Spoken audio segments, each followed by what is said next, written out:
Welcome back to the Elijah Rising podcast. My name is Micah, and today I'm joined by Amber Knowles, founder of the Riverside Project. Amber, you've been with us before. We're so glad to have you back. Thanks for having me. It's great to be back. So why don't you tell us a little bit about yourself? You have a fantastic history. You were a pediatric nurse, and you did some other work in the healthcare field before you started this. So why don't you tell us a little bit about yourself? Sure. Well, I started out, I always say kind of my first interaction with foster care was as a nurse practitioner. So I worked in pediatric community health and school-based healthcare. And I had patients that came in who were either in foster placements or just biological families that were really vulnerable. And so through that experience, started learning just a little bit, kind of a disconnected view, but started seeing the complexities that some of these families were facing. And also recognizing the complexity of their medical needs and behavioral health needs and the referrals that they needed and just all the things that they were navigating. And so that was kind of my first interaction with the foster care space. And then my husband and I became foster parents back in 2014. We started the process in 2014, became licensed, and then our very first placement was in 2015, which ended up being the placement of our now adopted son. It was our first placement. He never left, and which is not normally the case. And then since then had another biological kiddo, and then the brother of our adopted son came to us very unexpectedly in 2018. So of course, the personal experience of working in the foster care space really gave us this front row seat to some of these gaps in the system. And just through a lot of different circumstances, the Lord kind of put this in front of me and really wanted to see, how do we actually move from the foster care system is broken and it always will be, to there's some very real, very felt gaps within this child welfare system, but there really are solutions out there that we can work with, but we have to figure out how to work as organizations and churches and different people all doing it together instead of doing it kind of separated and siloed.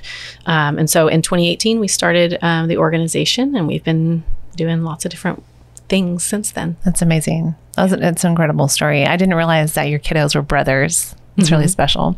So last time you were with us, we talked a little bit about, the vulnerabilities of children who are aging out of the foster care system and how that makes them vulnerable to trafficking. But today we wanted to talk a little bit, kind of more focusing on the Riverside Project, what you guys do, who your clients are. So do you mind sharing with our listeners, just a recap, what do you guys do at the Riverside Project? And maybe if you could add, why did you found it? Sure. Yeah. I think the last time I was here, we may have still been operating under Fostering Family was our actual legal name. It still technically is our legal name. And now Riverside Project, we rebranded a couple of years ago, really because the Riverside Project was the name that we gave to our church mobilization effort. Once we started that program, we called it the Riverside Project. And it came from this analogy of, if you were and two of your friends were walking down the side of the river and you see kids and families in the water, one person jumps in, one person sees there's a waterfall downstream. We have to do something about this. So one person runs that way. And then one person starts thinking, well, what's happening upstream? Why are these kids and families in the water in the first place? And so they go in a completely different direction, but they're all attacking the same problem. And so we use this analogy that came from a book by Jason Johnson, who works in this space. And this analogy really gave people handles for attacking this complex issue of foster care. And so because it really helped people to understand it a little bit better, we then kind of rebranded to become the Riverside Project completely. And so we say our mission statement at the Riverside Project is that we are a collaborative network of organizations and passionate people who are all working together to transform the foster care system in Houston. And the way that we kind of communicate what we do, it's a little difficult to communicate because we don't provide direct services to families for the most part. And so that sometimes is a little bit difficult for people when they're saying, hey, what is it that you do every day? We work primarily in two different arms. One is system transformation. So we develop collaborative and innovative strategies within the system to solve some of these problems, to fill in some of those gaps. So we work with CPS, we work with agencies, we work with group homes and supervised independent living facilities, really sometimes asking the questions of what is the problem that you're experiencing that we're hearing from everyone, and then how can we come up with a creative solution that helps us to do this work better. Essentially, in terms of the river, it's how do we actually get kids and families to the side faster and more efficiently. The other side of the work that we do is really church and community mobilization. So again, in terms of the river, how do we, once the kids do get out of the water, how do we keep them there in the community so that they don't fall back into involvement with the system?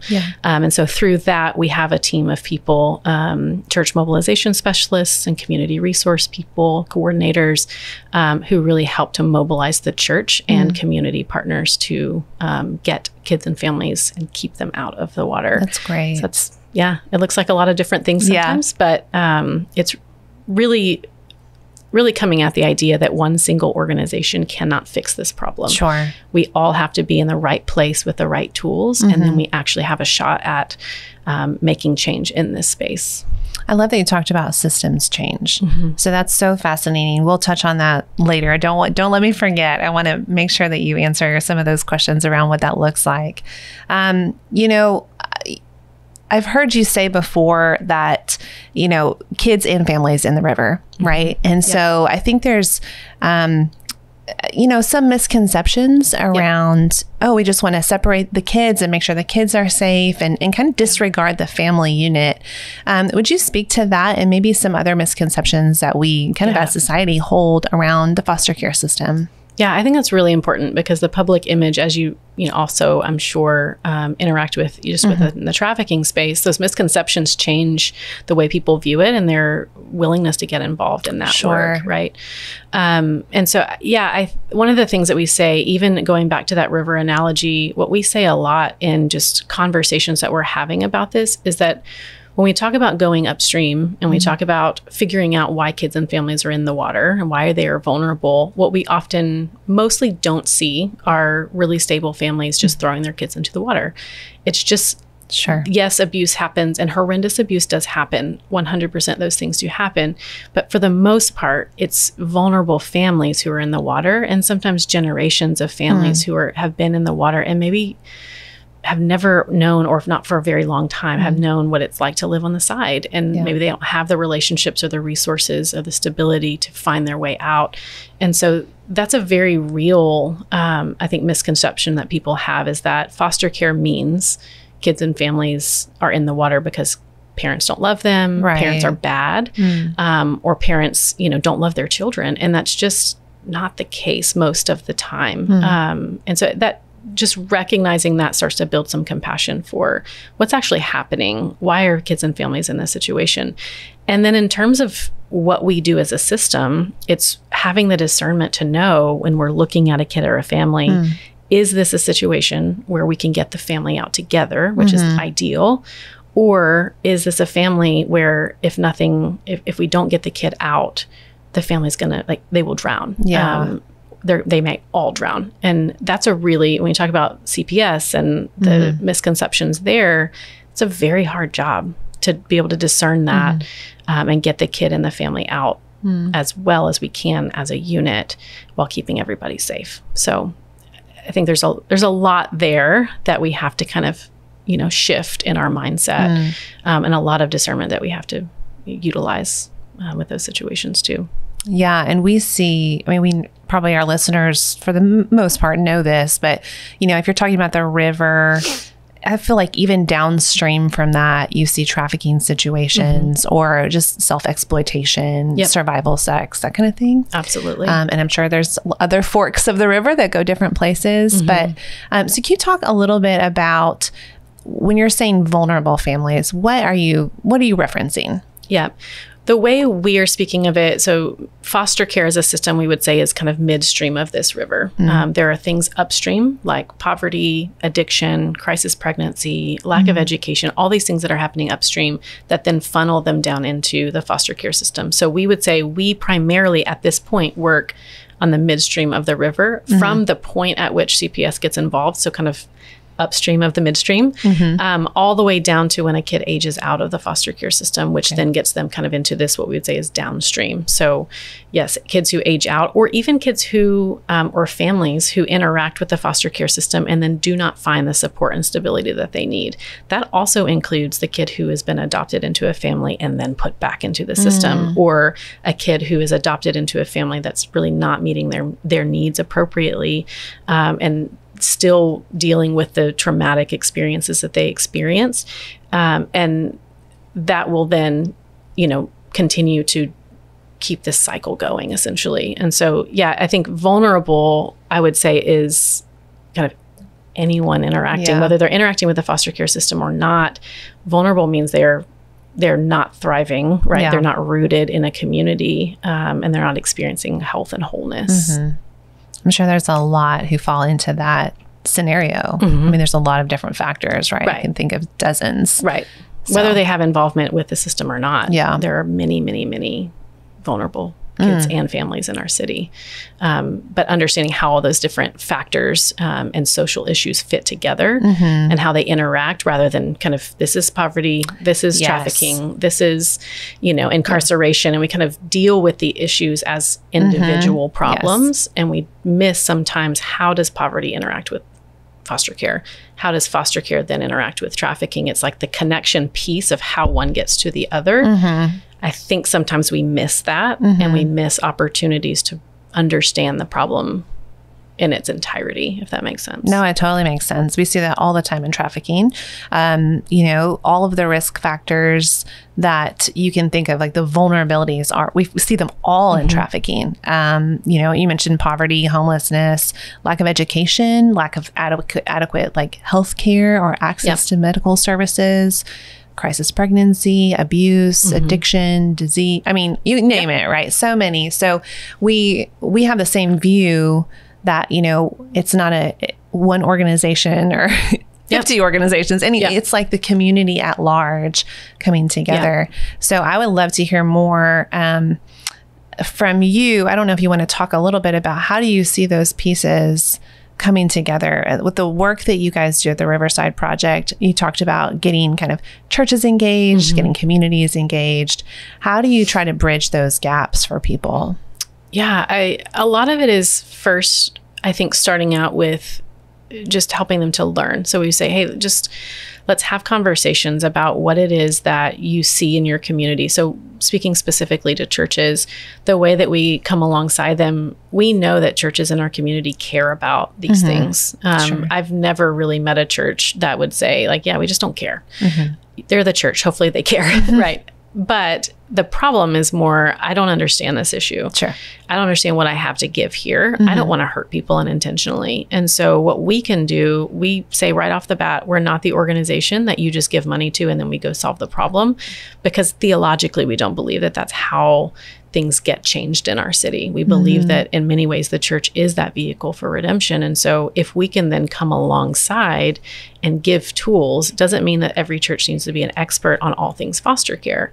But if we can say, we can be a guide for you, we can help you understand why these things are happening, and then really drill down into your context as a church. Who are your people? How big is your church? How do you operate? Is it small groups? Is it mega church? Is it Sunday school? Yeah. And what languages do you speak? What are your people already excited about? How many foster families are in your church? It helps us to then come alongside them and say, okay, here are some tools. Here's some things that you should know. And then let's plug you into a way that your church can get more engaged. And sometimes that's them creating a program. Many times it's not. We always say it's not putting something on your website necessarily. It's not creating this big budget. Sometimes it's just, hey, we're going to bring you a need in the community that we get from a CPS worker that's 2 minutes from your church. Okay, when we do that, can you say yes and walk alongside that family? Yeah, we can do that. That's amazing. And sometimes it's connecting them to, like, hey, there's a nonprofit down the road that works in this space and they run a foster closet. How about we pair you together and you start working in tandem? Awesome. So it's not just connect all the the churches to us. It's based on who you are and what you care about in this space. Let's find some ways for you to get involved. And we do that for people too. People will reach out and just say, hey, I want to get involved somewhere. Where do you live? What are you passionate about? What capacity do you have? Yeah. And here's a mentor organization. Here's, a place to volunteer. Mm-hmm. Here's a way to, if you're thinking about fostering and adopting, here's some agencies to talk to. A lot of what we do is just making connections and then giving people some tools to do what they really would love to do. They just don't really know it. Yeah. You're almost like a mentor to people. Like, let me Some help people are like, you. you're a mentor, you're a consultant. You're, it's like, we're all those things, I Let guess. me help you get engaged in this issue. Let us help you. Let's just connect the dots for you. That's good. Yeah. That's really good. Like a guide. So let's circle back because you talked about systematic change, systems change, right? Organizational, if you will, think about it in that measure.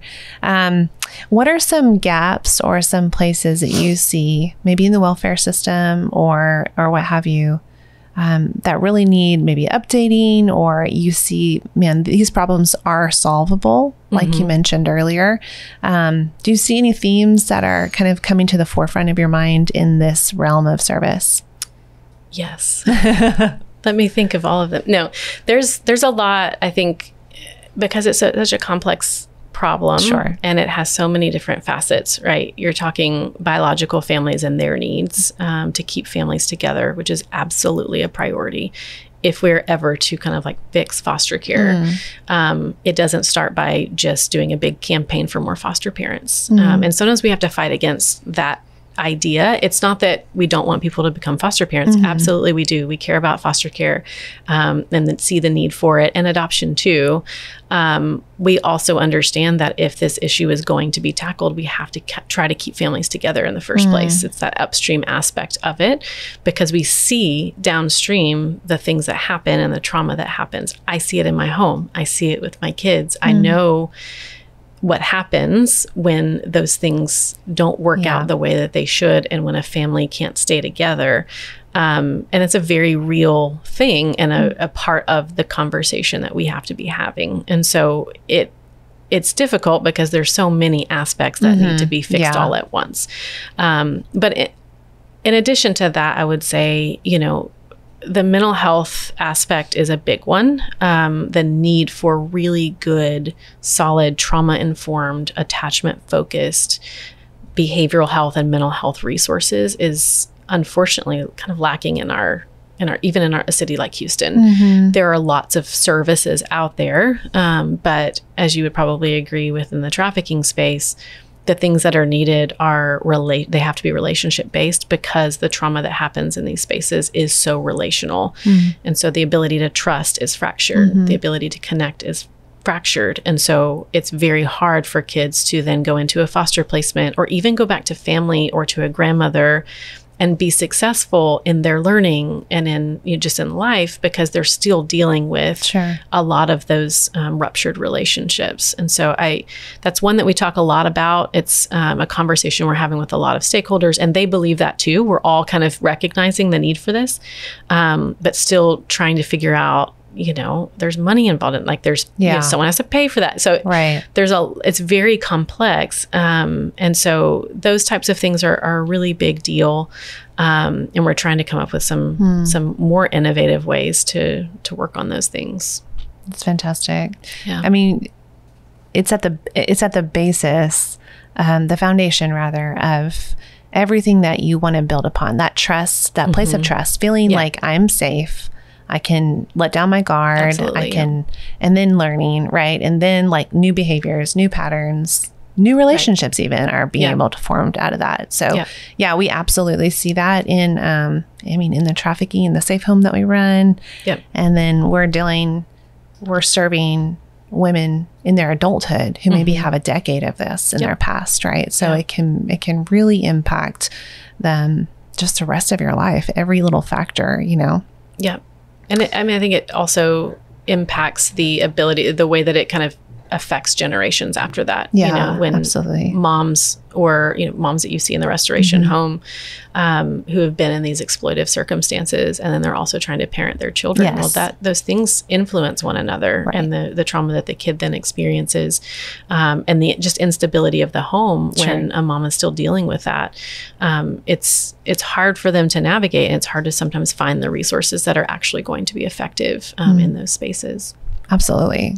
And even even though so much has been done, and I can only speak for really the anti-trafficking space, so much work has been done to like build homes and launch this program and that program. It still feels like in that crisis moment, it's sorely lacking. In that emergency moment, we are like always scrambling to find the right resources for the individual because they have unique needs, right? So I'm sure you guys find the same thing. Oh, yeah. And I think it goes back to the funding conversation as well. Like we keep saying we need another program, and then we see it a lot in foster care, right? We have a program for a teenager in foster care who doesn't have a family, so we create a group home. Well, then the kid ages out of the group home and they're still not, restored, right? They haven't gotten the right kind of treatment, or they're still not able to be successful on their own. So we create a supervised independent living facility. Yeah. Then they start another program, right? Yeah. And then it's like, well, what happens when they're 23 or 24 and now they have to leave that? And then we wonder why they end up incarcerated. Yeah. Because we go from program to program to program. What we see is that what's sometimes lacking, all of those programs cost money. And I think often we're like, there's another problem, throw more money at it. And absolutely, we have to have the funding to keep these things going. But the currency we have started saying a lot lately is the currency in this space is relationships. If these programs are not then helping kids and young adults to find, and moms, biological families, to find relationships that are safe and stable and loving and secure and can help them move into stability, then the program's ineffective. It all comes down to whether or not these programs are helping them to access safe and stable relationships. And that is really, really hard. You know, who provides those things? How can one organization provide the type of relational support through a traumatic experience and then keep doing it for more than a day, right? It's just a lot to take on. And so we have to be really innovative, I think, in the way that we engage the church, the way that we engage the community, to be those and to see what's happening in these spaces and be a friend, right? To offer that type of relationship. They're not going to provide all the mental health resources, right? But people can provide relationships in a really healing way. Yeah. And that's something that we see as a key for women who, to end recidivism, to give them a successful launch outside of our program. I mean, I think it all comes down to community, healthy, stable, godly, restorative community. So much of that healing just happens around people and like those deep relationships that are formed, those connective and then you bonds. see, when families or these women who come out of an exploitive situation and they're trying to find that community, so often the trauma keeps them from it, the very thing that they need. They isolate. We see it with foster and adoptive families too. When you're in the trenches and life is crazy and you're trying to deal with these, the behaviors of the child in your home and the struggles that they have, our tendency in those moments, for whatever reason, is to isolate ourselves away from community. And so again, it's helping the church to be a loving presence, even in those moments where they feel like they need to isolate, to stay present. It's really hard to do that when you're in the midst of it, to access community and to want people involved. We just kind of start to move away from each other. Yeah. Well, it takes a lot of vulnerability. Yeah. And a lot of not putting on, the face. I can handle it. And also like trusting other people that they can handle it, right? They're going to step into that mess or what have you, and they can support you in it. Yeah, absolutely. Well, you have a lot. I just really commend you because I think what you guys are doing with the church it's something that I think both parties are hungry for. The church wants to help, and you guys need people, everyone obviously in society, but y'all specifically need people to help. Right. But it's a big job what you have in front of you.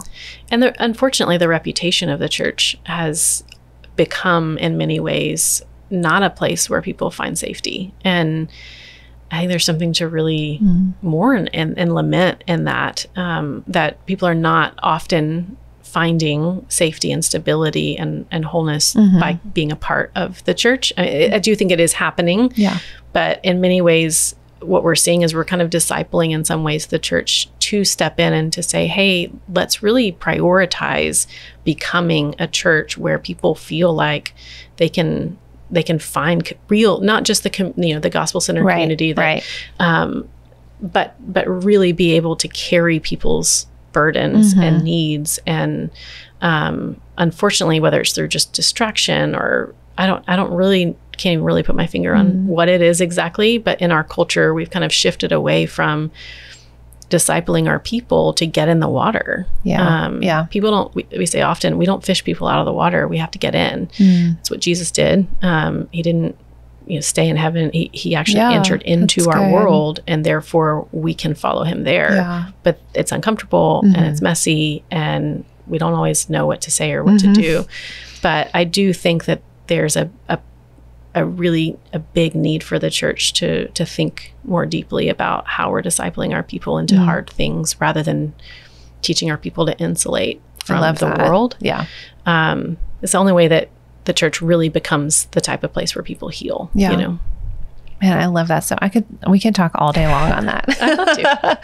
I've got things to maybe next time. I love that so much. I think that's spot on. Yes, we're raising disciples, right? We're not attendees. So you had mentioned that there were some developments, some changes coming to the foster care system statewide.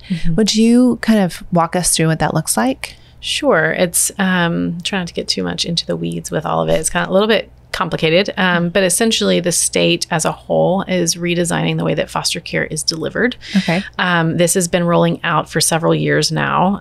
Some regions in the state have already transitioned or in either phase 1 or phase 2 of this kind of redesign process.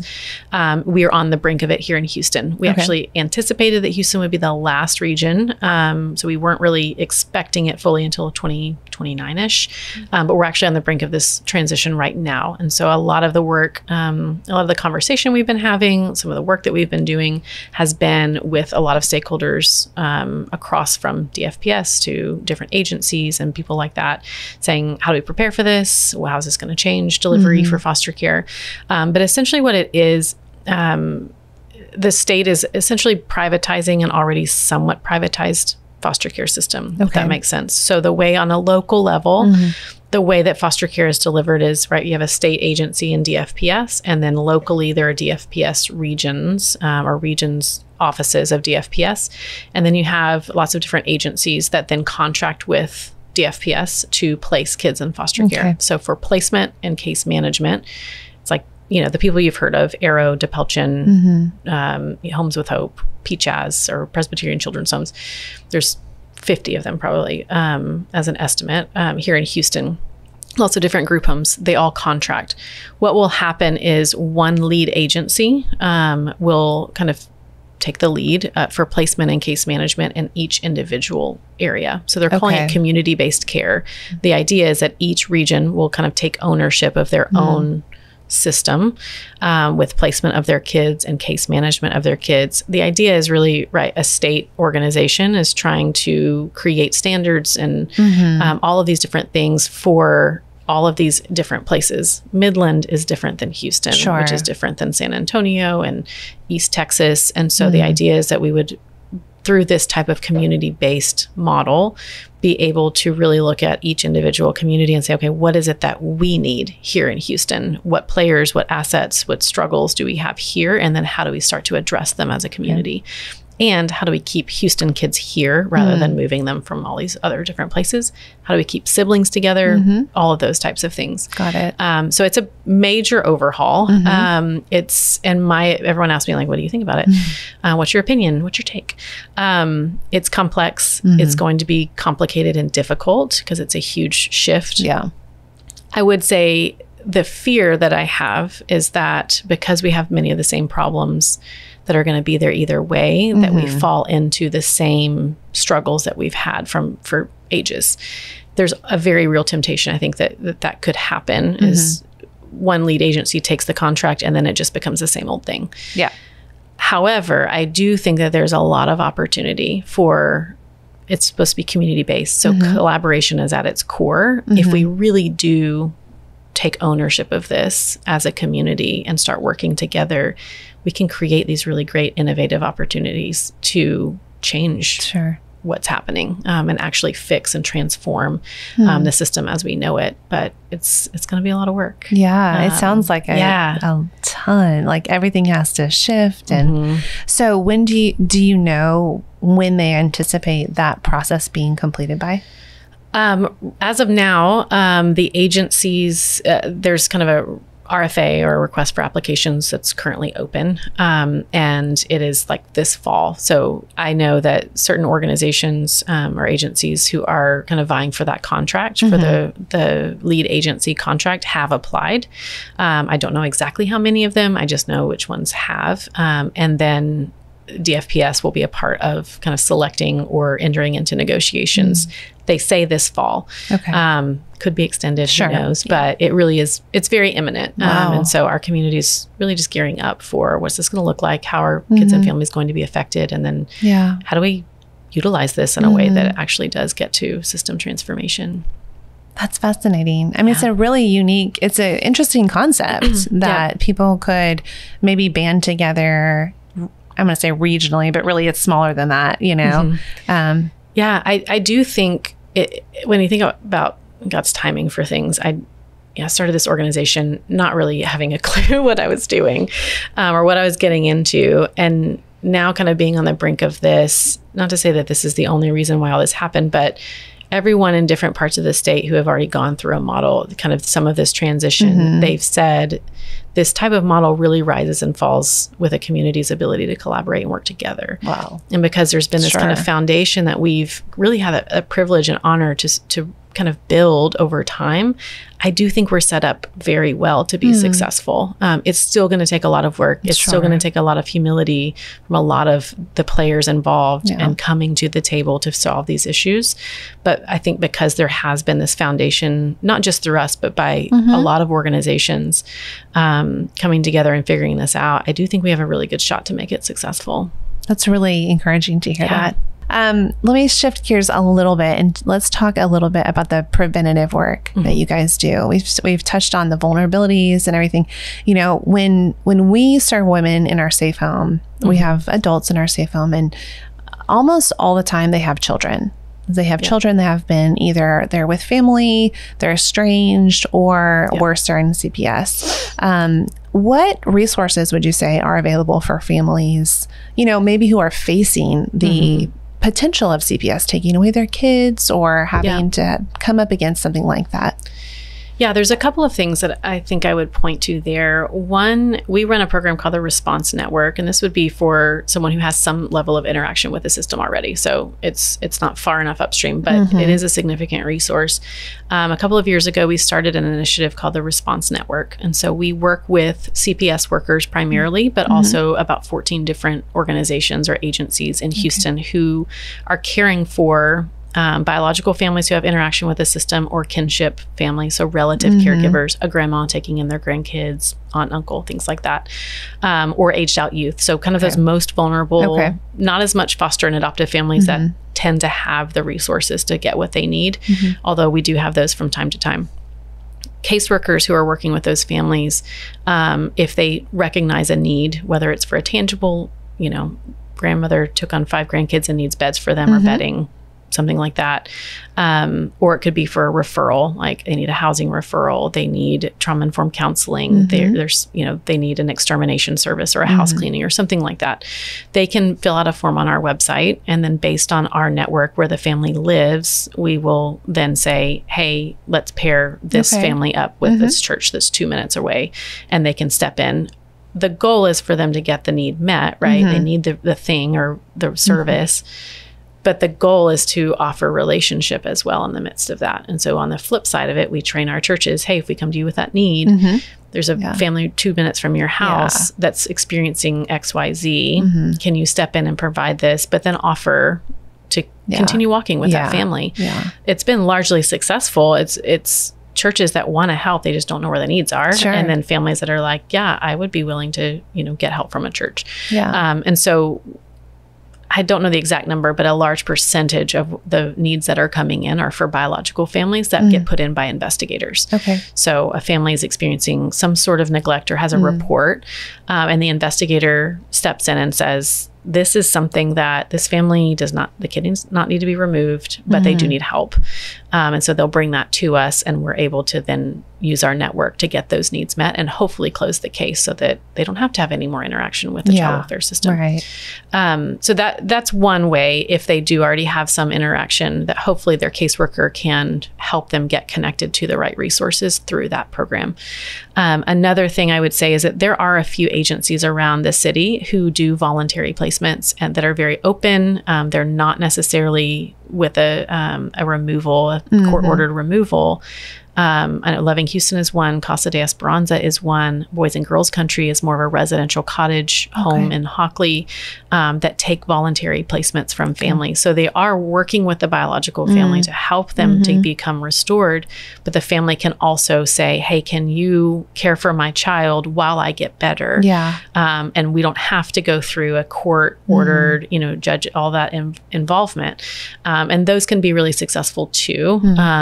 My caveat with that is just, making sure that there are restorative services involved with it and not just like, hey, we can take your kid, and foster parents or, the people who are caring for those kids have to also be very on board with being the cheerleader for the biological family and making sure that their heart is for family restoration. But those services are also available. There's a few agencies here in Houston that do that type of work. That's amazing. That's so good to hear. Now, if they wanted the first resource that's through your website that you have families maybe listening, or maybe somebody shares this podcast, where do they go to fill out that form? Yeah, there's a form on pretty much every page on our website. So if you go to riversideproject.org, there is a contact form, and it can be, hey, I want to mobilize my church, or hey, I just want to learn more, or hey, I'm looking for a resource for a family that I know. If they fill that out, then it will get to the appropriate person on our team. And we can just reach out and find out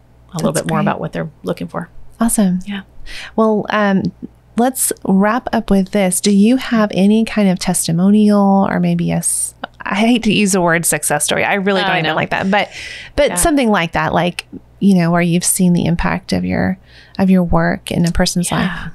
Yeah, there are a few. There's just through what I mentioned before on our response network, we've gotten to see these beautiful stories of not a success story from our organization necessarily, because we're not typically the ones meeting the needs. It really is providing kind of a connection. Here's a need, and here's somebody who can meet it, and we can put it together. One of them in particular, we just released a mini documentary called As One, and it tells 4 specific stories of collaboration that leads to family flourishing.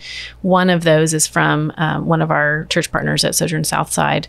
Typically what happens is, like I said, a caseworker brings a need to us, and then we go to a church. This actually came from the church. They had met some needs for some families in their community, and then they said, hey, there's actually a family that we are aware of here. They're not involved with the foster care system currently, but we want to be able to help them.